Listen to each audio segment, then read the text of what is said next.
میری والدہ نے پرائز بانڈ لیے ہوئے تھے، اس پر انعام نکل آیا، جس کی وجہ سے بڑی آسانی ہو گئی۔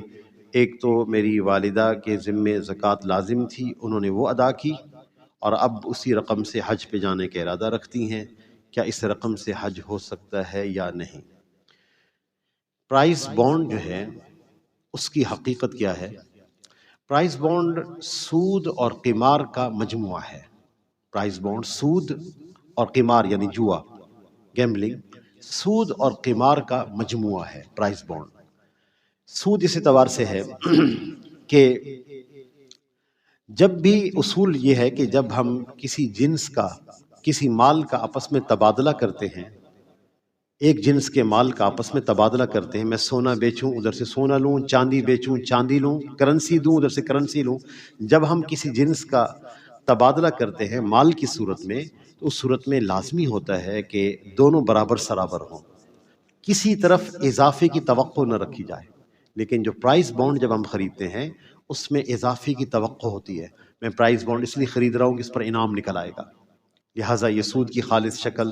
اور سود کے بارے میں یہ اصول ہے کہ جو بھی قرض جر منفع فہو ربا، جو بھی قرض نفع کھینچ کے لائے وہ سود ہے۔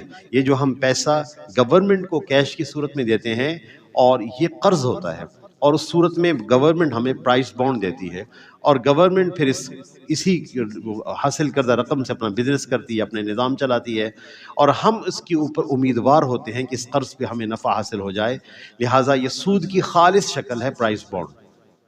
اور پھر قمار ہے، جوا۔ جوا کسے کہتے ہیں؟ کہ انسان وہ معاملہ جو نفع نقصان کے درمیان دائر ہو، اس کو جوا کہتے ہیں۔ کہ ہم کوئی چیز، ہم پیسے اس لیے لگا رہے ہیں کہ ممکن ہے کہ اس کے اوپر اضافی رقم ہمیں مل جائے، اس کو قمار کہا جاتا ہے۔ تو سود اور قمار کی خالص شکل ہے پرائز بانڈ، لہٰذا نہ اس کی خریداری جائز، نہ اس کا بیچنا جائز، نہ اس کی تشہیر جائز۔ تو جب یہ سود اور قمار کی ایک شکل ہے، جوئے اور سود کی ایک شکل ہے، تو اس صورت میں اس پر جو لاٹری نکلی یا اس پر جو انعام نکلا، اس انعام سے اگر اس خاتون نے اپنے حلال مال کی زکوٰۃ ادا کی ہے جو ان کے ذمہ لازم تھی، وہ زکوٰۃ ادا نہیں ہوئی، دوبارہ سے نئے سرے سے حلال مال سے زکوٰۃ ادا کرنی ہوگی۔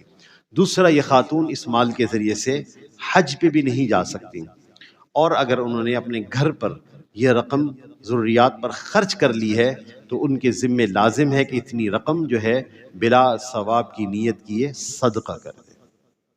اللہ تعالیٰ سے دعا ہے کہ اللہ تعالیٰ ہمیں صحیح احکامات پر عمل کی توفیق عطا فرمائے۔ وآخر دعوانا الحمدللہ رب العالمین۔